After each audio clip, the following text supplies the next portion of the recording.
tips on safe driving with cyclists. Could you be a better, safer driver around cyclists on Utah roads? Specific road laws attempt to address road bike and car safety, but are they extensive enough? Today, Karri will explain an additional tool that may help all of us keep cyclists safer and motorists happier. She's working on the Competent Communicator Speech 3, Get to the Point. The objectives: present a one-sentence statement about what you hope to accomplish, to strive not to use notes and to inform, persuade, entertain, and inspire. And the time is 5 to 7 minutes. Please welcome Karri.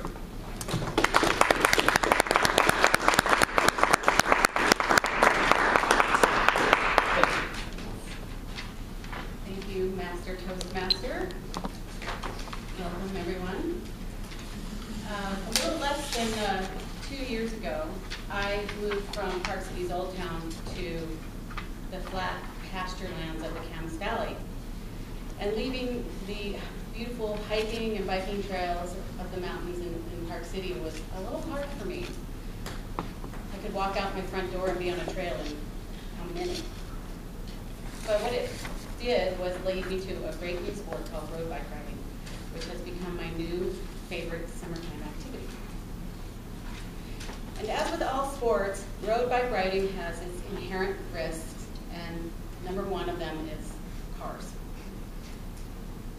Now, I'm a driver, and I'm sure that most of you are drivers as well, and I always like to try to be a safer driver, and so today I hope to give you a little tip to help you be a safer driver amongst cyclists.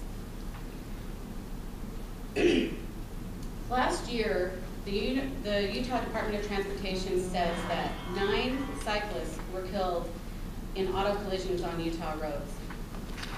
In 2006, there were 10. And every year, there are at least 5 cyclists killed on Utah roads. Across the country, there are between 750 and 850 cyclists killed in auto collisions.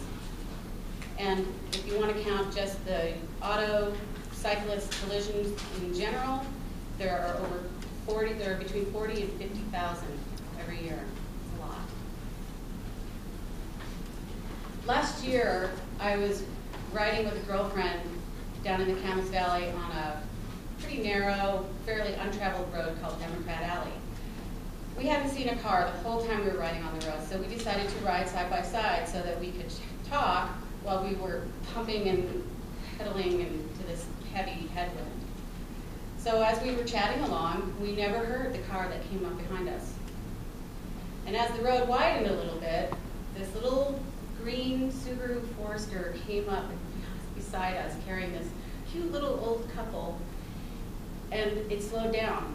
And this older man hung his head out the window with his fist and screamed at us, "Get off the road!" Startled, we moved over to the side and yelled, "Sorry!" And he yelled, "Sorry's not good enough, blank, blank, blank." Luckily, my girlfriend, who was a sweetheart, beat me to the punch and responded with, "Sorry you're so grouchy," because I assure you my response would have been way, way worse.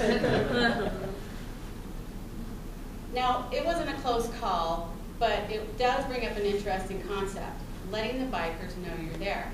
Now, riding into a headwind causes one major problem. You can't hear what's going on behind you when you're riding into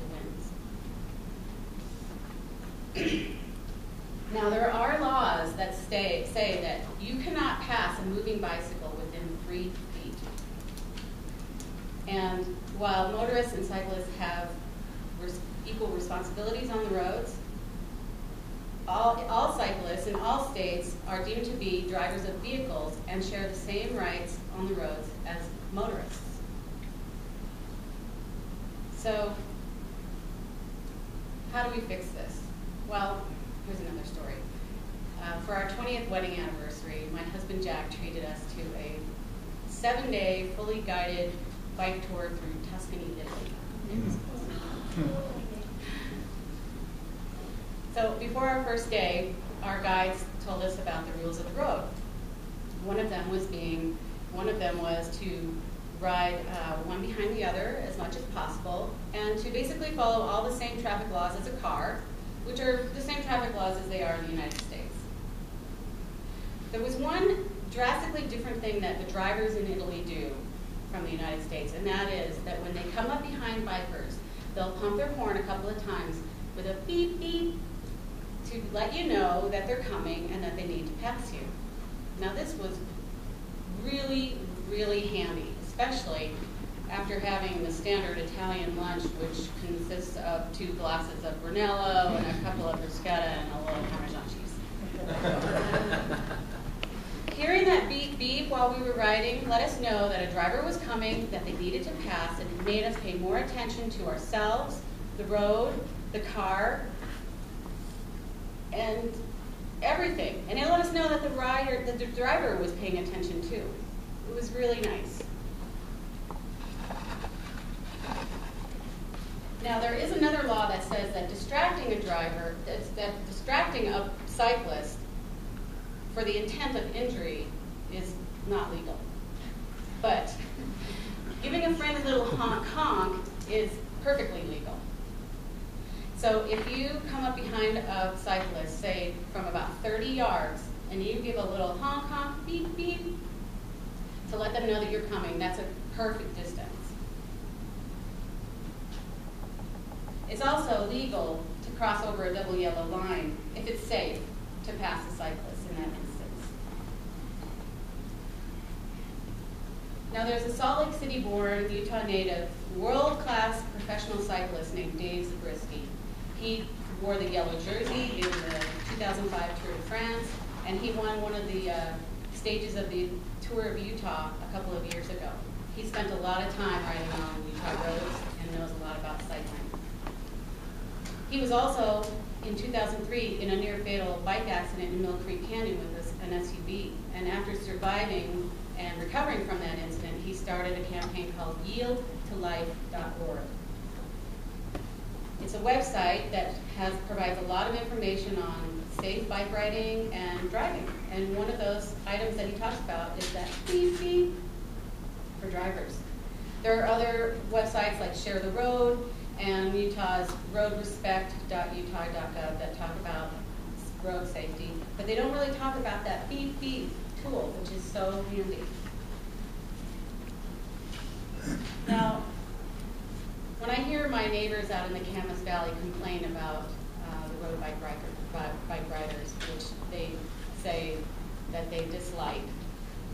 Now, this is not all my neighbors, but they dislike, they really dislike the road bike riders. It makes me really sad because not only is it my new favorite sport, but I think that just by educating them with the beep beep, it would make all of our lives a lot happier. So by me informing you and by you informing all your friends about the beep beep, I think we can all be safer on Utah roads. So what are you going to do the next time you see a biker? Beep beep.